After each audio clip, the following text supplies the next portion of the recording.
Bonjour. Welcome to another little look at my back issue haul this week. And it was a bumper week.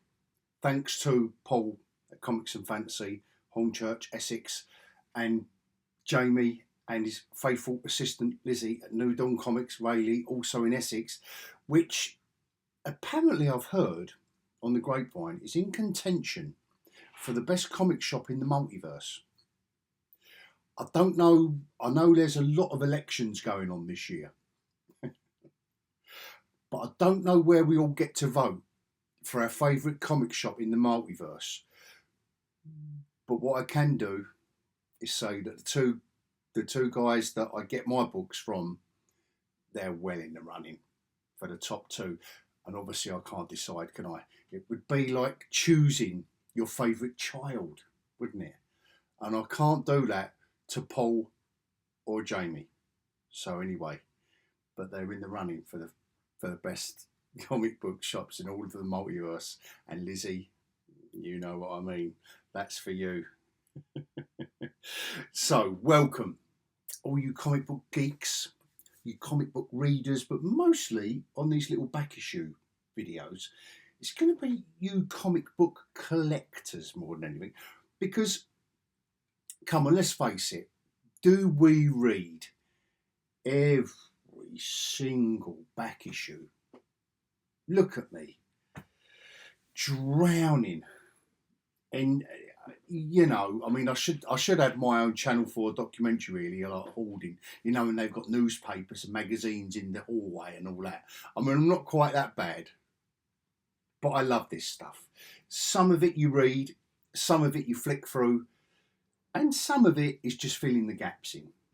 Anyway, let's get on with it, because you know that I'm a big Marvel fan, and I'm a big Marvel Bronze Age fan, because it wouldn't have been the Silver Age, although I collect that. The Bronze Age is where it's at. So if we're talking about the mid-70s, look at this. This is when, look at the Collector. If you only know the movies and you're wondering, you know, what would this have been? This would have been 74, 75. I love this one. The Zodiac. The Avengers are facing off against all of the Zodiac. So you're going to have Leo and Taurus and oh, it's like I say, it's great stuff that you maybe just collect a bit more than read. This wasn't the finest era of the Avengers, but the completest in me. No, I'm not saying that they're totally sad, but you know, you can't beat a cover like that. Look, Avengers Assemble.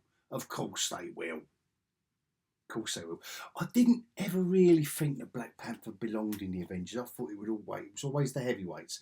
I've never seen Black Panther. Good character, but never seen him as a heavyweight. And they're still fighting the Zodiac. These 5 issues I bought here, I forgot old Jamie at New Dawn Comics. Like, I don't know why I chose these ones, because they weren't the best ones.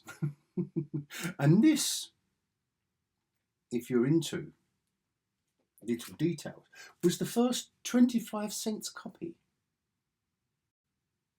I think something else went on in this issue as well. I think it might have been the origin of Mantis or something in that one. Oh, it is. Oh, it's there on the cover. Anyway, that was the origin of Mantis. So I am well happy to be the proud owner of that. I'll use that as a thumbnail. And listen, my back issue videos would not be complete. Yeah, you know I'm going to show you some Defenders. And this was the late 70s lame-o run now. We are into... Yeah, we're not into any... I mean, you know, the babyish Hulk. And, I mean, so there are some great covers here. If any of you watch my weekly reviews of comics for cover of the week, I mean, look, this is going to be cover of the week all day long, isn't it? What other cover that month of a Marvel comic was going to get better than that? Like using the Hulk, Marvel's new TV sensation at the time, like I did last week, if you remember. Come on, guys, got to keep up. They're using the Hulk quite prolifically in this era.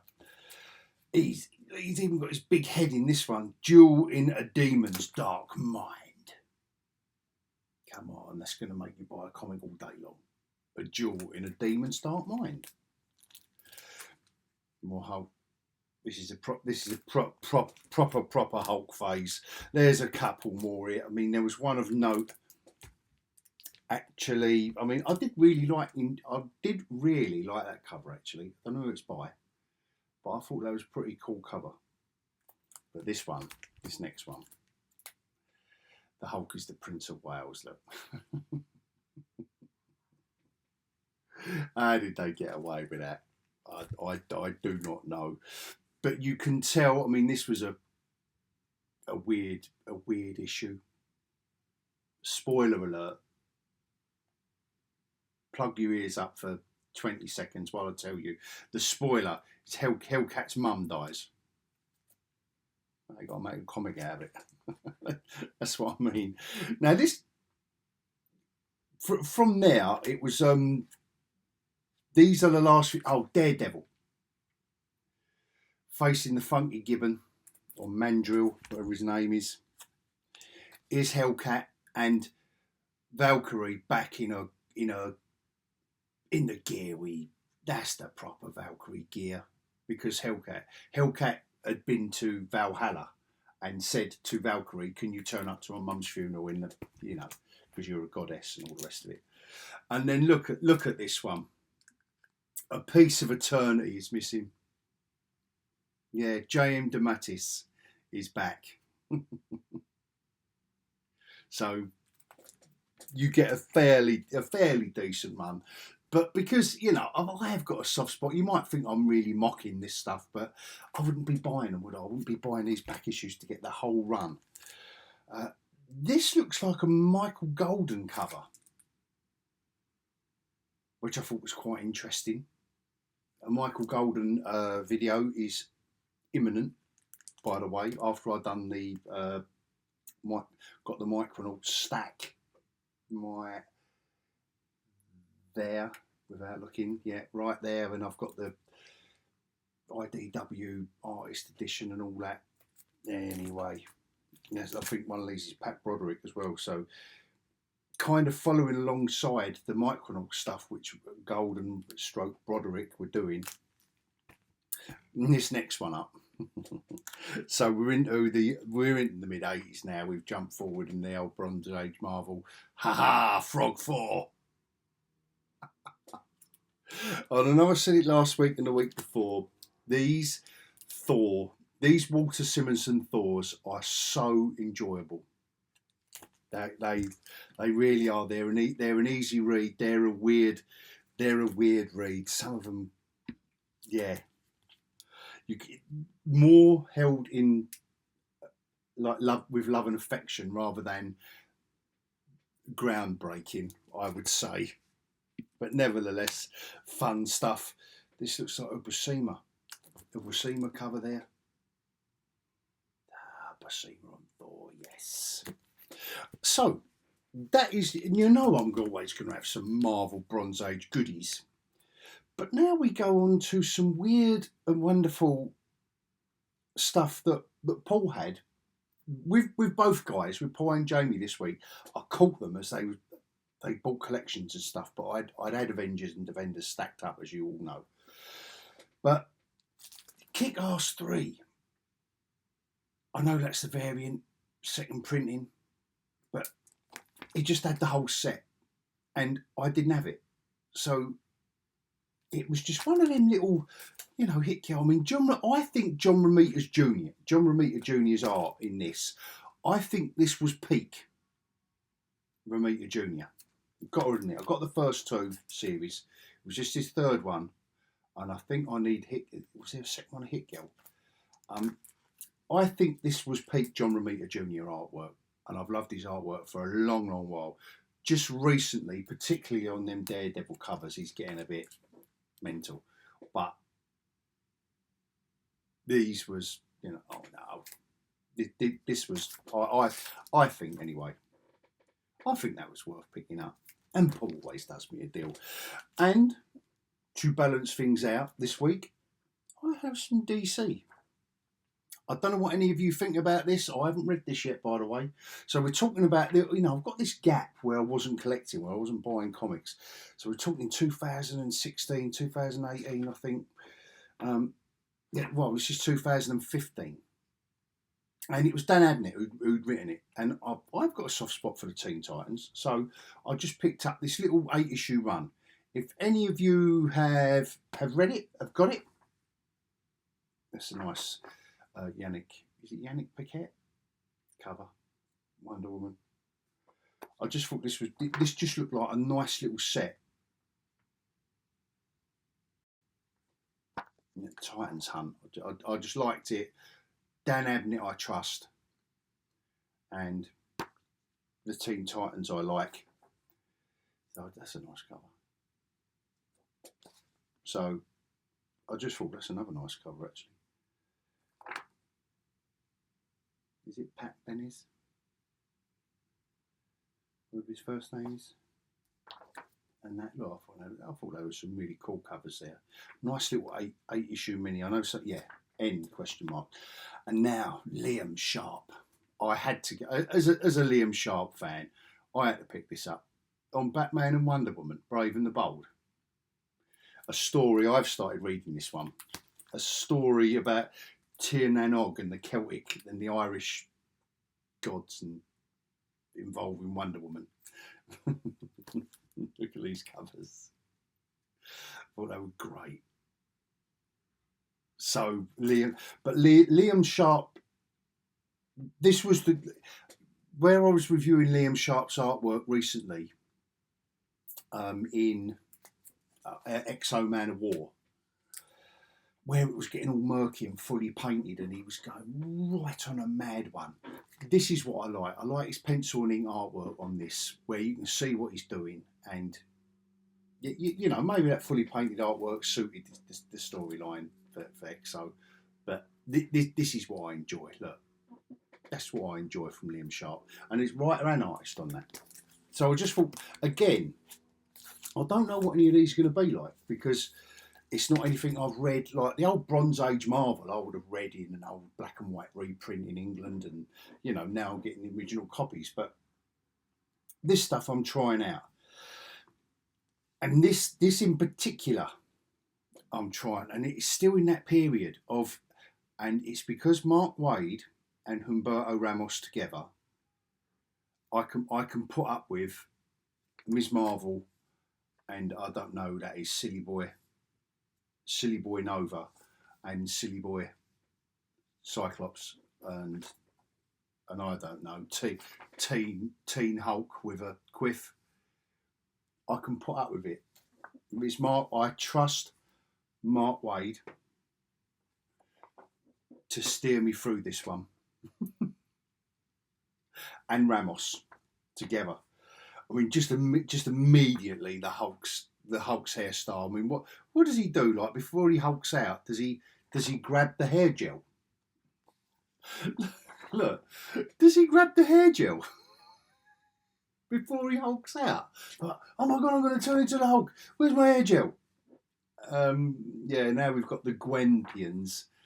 Yeah.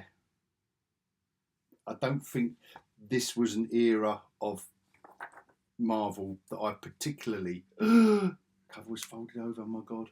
That I particularly missed. But, like I say, because I like Waid and Ramos, and it was back in the days when Marvel would keep the same creative team on the whole book for more or less the whole run. I mean, it's got, it's just it is a good mix of characters. I am intrigued. I'm being a little bit tongue in cheek. I mean, I like the fact it's obviously got something to do with her powers. I'm assuming that they're all in black and white. And then the Hulk's. Didn't it just look like the Hulk's face was turning green then? Look, like that on my camera. Or is that just me, my eyesight? Anyway. Yes, so Champions back to back with the Avengers. Is that period where, look, even the Avengers, they just don't look great, do they? Jane Foster's Thor. No, I say thee nay. I say thee nay. Just give me another female character. for Jane Foster. Don't do that. Don't do that. Anyway, we don't go there.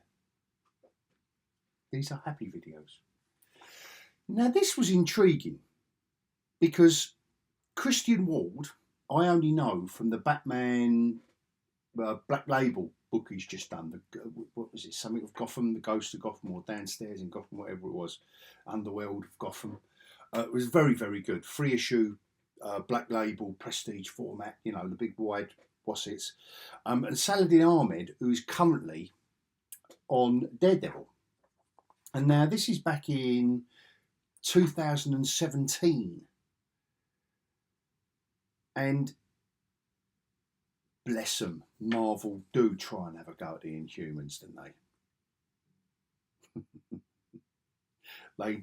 they do try it, but that combination of, well, particularly for Christian Wald's artwork more than Saladin Ahmed, I mean, he hasn't really proved himself to me yet as a top flight writer, but he's done nothing wrong. Don't get me wrong, but I just thought this was an intriguing little set, and again, they're not £1,000,000. These little mini-series, just to fill in the blanks with some of the Marvel. I thought that was quite a funny cover actually, with old Doc Jaw's cheeks going. So yeah, I just thought that was a little intrigue. Yeah, eight issue mini-series leading on to, what was this, a year or so later? Yeah, to the death of the Inhumans. This was probably after the mini-series they did. What was it? It was on CW or something, wasn't it? Or HBO, I don't know what they'd done. If anyone remembers, they probably thought, right, let's kill them off now, let's do away with them. And it's a shame because the Inhumans can be a bit like the Eternals, when Neil Gaiman and John Romita Jr. done that Eternals miniseries and kind of summed it all up, you know, enough said kind of thing. But like I said, I haven't read these yet, so I think, you know, but Donny Cates can weave a fine tale, and what's his first name? Ariel, yeah, I thought it was Ariel Olivetti does great artwork, and these are beautiful. These are beautiful covers by Care Andrews. Well, this one is. Look at that! I thought that was a brilliant. Cover. And that is my back issue adventures this week, guys. A load of Bronze Age and a load of modern. In fact, a bit more modern than I'd like. Now I come to think of it, but when you strike, as the boxes landed, I was there and I hovered. And Paul, I'm sure I annoyed him, and I hovered over his shoulder. Literally, I walked through the door as he started going through them, and it was like, so thank you, Paul, for that. And thank you, Jamie and Lizzie, my two favourite comic book shops in all the multiverse. See what I did there. And until next week, thank you so much if you stuck with me all just for my waffle on back issues for so long. And until next week, hopefully I'll get some more back issues. Or until next time, I'll bid you adios.